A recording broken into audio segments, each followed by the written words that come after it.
نحمده ونصلي على رسوله الكريم اما بعد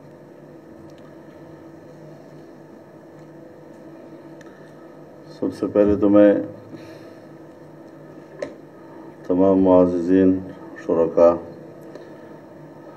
سے معذرت کروں گا کہ کچھ تاخیر کے ساتھ میں پہنچا اور آپ کو انتظار کی زحمت گوارا کرنی پڑی۔ کوئی تاخیر تو کچھ باعث تاخیر بھی تھا۔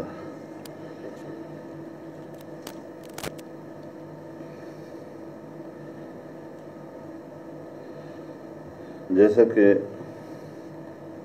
آپ کو بتایا گیا ہے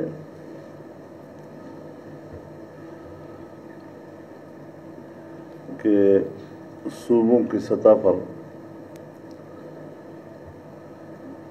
ہماری جماعت نے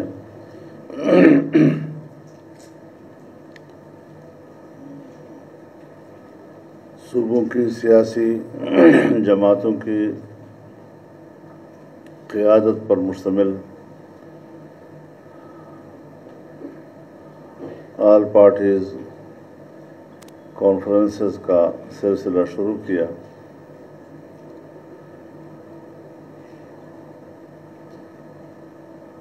ہمارے مد نظر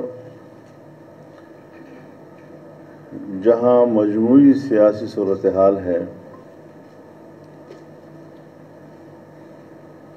وہاں پر دو باتیں ہائی لائٹڈ تھیں۔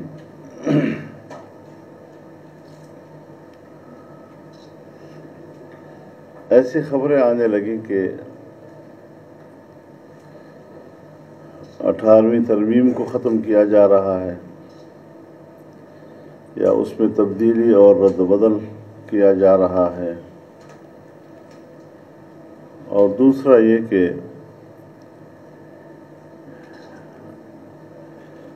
NFC ایوارڈ کے اوپر نظر ثانی کی جائے اور وفاق بالکل کنگال ہو گیا ہے، محصولات کا سارا پیسہ صوبے لے جاتے ہیں۔ ظاہر ہے کہ جنرل ضیاء الحق کے زمانے میں جب 8ویں ترمیم سے معاملہ شروع ہوا اور آئین کی پارلیمانی حیثیت ختم کر دی گئی اور اس میں صدر مملکت طاقتور نظر آیا تو برائے نام آئین پارلیمانی تھا لیکن عملاً وہ صدارتی تھا۔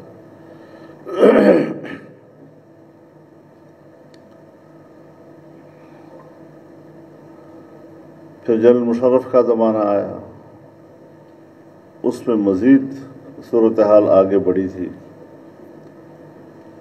بہرحال 2010 میں پارلیمنٹ کے اندر ایک خصوصی کمیٹی آئینی اصلاحات کی بنائی گئی اور جس میں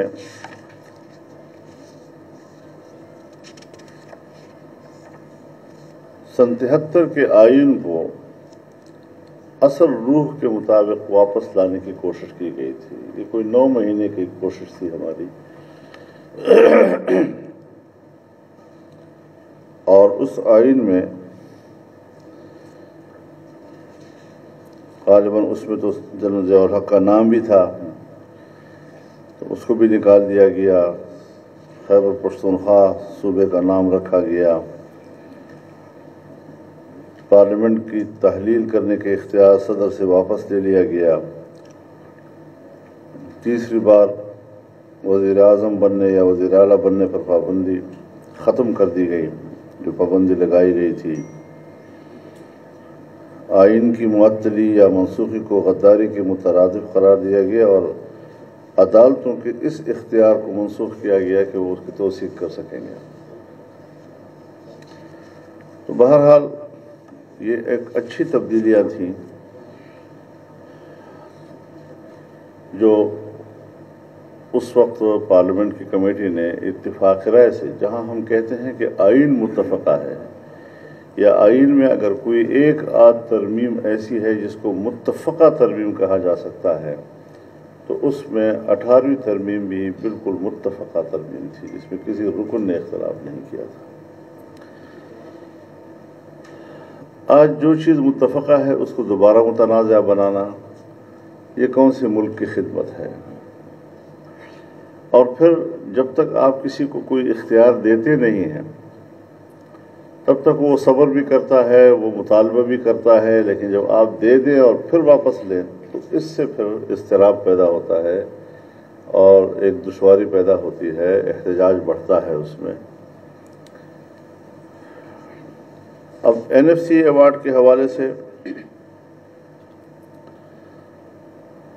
57.5%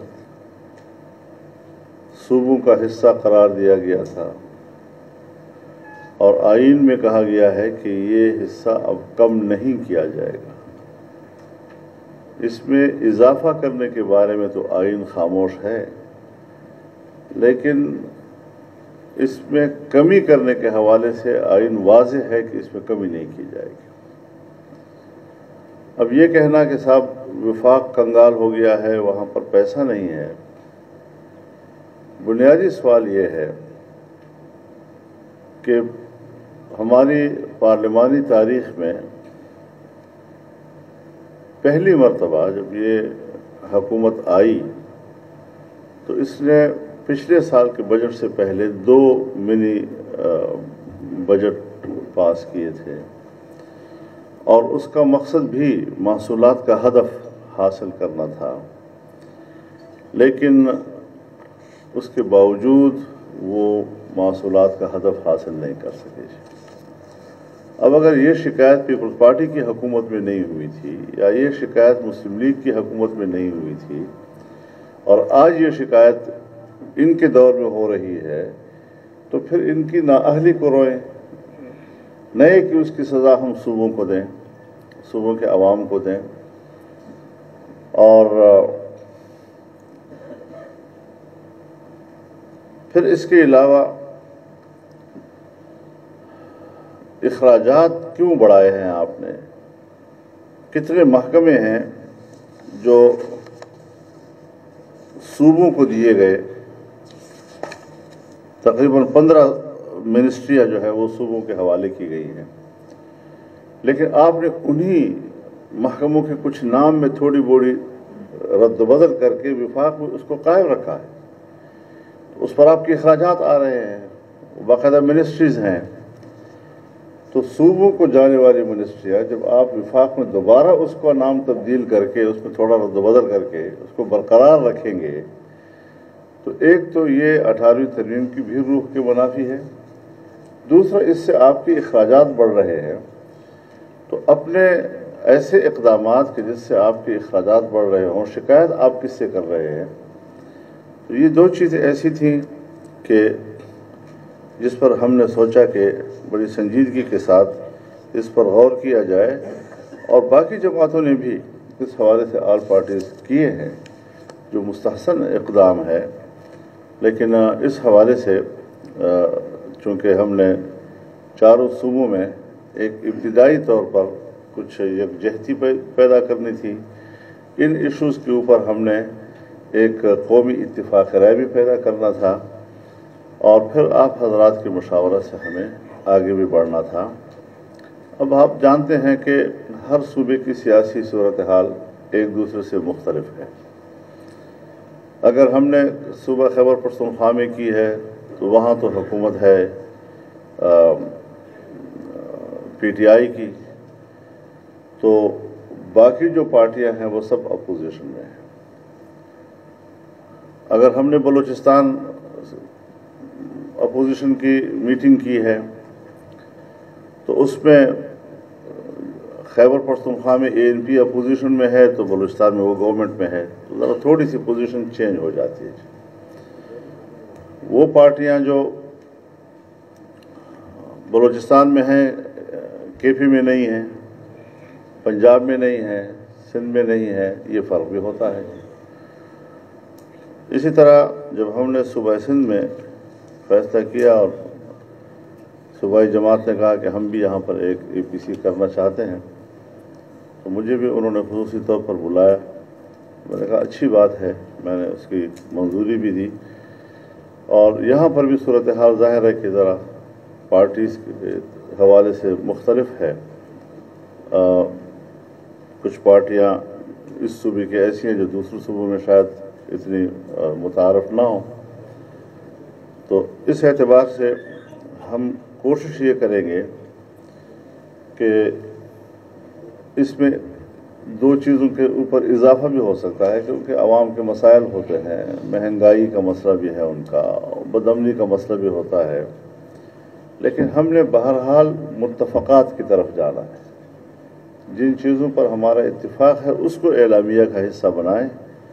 جس چیز پر ہمارا اتفاق نہیں ہے وہ ہر پارٹی کا اپنا اپنا موقف ہے، اور اپنا اپنا موقف ہر پارٹی کو دینے کا پورا حق حاصل ہوتا ہے. تو یہ کچھ گزارشات تھیں جو ابتدائی طور پر میں سمجھ رہا تھا کہ ہمیں کرنی چاہیے. اس وقت جو بجٹ آیا ہے تو سب دنیا اس پر متفق ہے کہ پاکستان کی تاریخ میں پہلی مرتبہ ہوا ہے کہ ہمارا بجٹ جو ہے وہ زیرو سے نیچے چلا جائے. اور پھر پہلی مرتبہ ایسا ہوا ہے کہ اگلے سال کے بجٹ کا حجم وہ پچھلے سال کے بجٹ سے کم. پہلی مرتبہ ایسا ہوا ہے کہ اگلے سال کے محصولات کا ہدف پچھلے سال کے محصولات سے کم. یہ پہلی مرتبہ ہوا ہے. ایسی صورتحال میں اب ظاہر ہے جی کہ یہ تو متمدن دنیا ہے. وہ جو قدیم پرانے زمانوں میں ایک قبائلی طرز معاشرت میں جہاں پر دفاعی قوت جو ہے وہ ریاست کے بقا کا سبب بنتا تھا، آج اس متمدن دنیا میں ریاستوں کی بقا کا سبب معاشی قوت بنتی ہے. اگر معاشی قوت ہے تو فوج نہ بھی ہو، جاپان آج پوری دنیا کو اپنی حیثیت بنوا رہا ہے. اور اگر دفاعی قوت بھلا آپ کی مضبوط ہو لیکن معاشی قوت گر جائے تو پھر سوویت یونین کی مثال بھی سب دنیا کے پاس سامنے واضح ہے. آج ہم وہاں پہنچ گئے ہیں جہاں ریاست کو خطرہ ہے. اور ظاہر ہے جی کہ جنہوں نے آئین کا حلف اٹھایا ہے، جو پاکستان کے آئین پر یقین رکھتے ہیں، وہ کبھی نہیں چاہیں گے کہ یہ ملک جو ہے وہ اپنی ریاستی حیثیت اور جغرافیائی حیثیت کو بیٹھے. تو اس حوالے سے بھی جب وہ بات کرتے ہیں تو کہتے ہیں جی کرونا کی وجہ سے، تو کرونا کی وجہ سے ہماری معیشت گر گئی. تو کرونا کی وجہ سے میرے خیال میں اگر ہم اسٹیٹ بینک کے دسمبر 2019 کے اعداد و شمار کو سامنے رکھیں تو ہمارا اسٹیٹ بینک کہتا ہے کہ حکومت کا مقرر کردہ ہدف جو 4% سے 3% کر دیا گیا تھا بھی حاصل نہیں ہو سکے گا. یہ نہ میں کہہ رہا ہوں نہ آپ کہہ رہے ہیں، یہ ہمارے ملک کا اسٹیٹ بینک کہہ رہا ہے اور دسمبر میں کہہ رہا ہے. اور پھر جنوری 2020 کے ماحول میں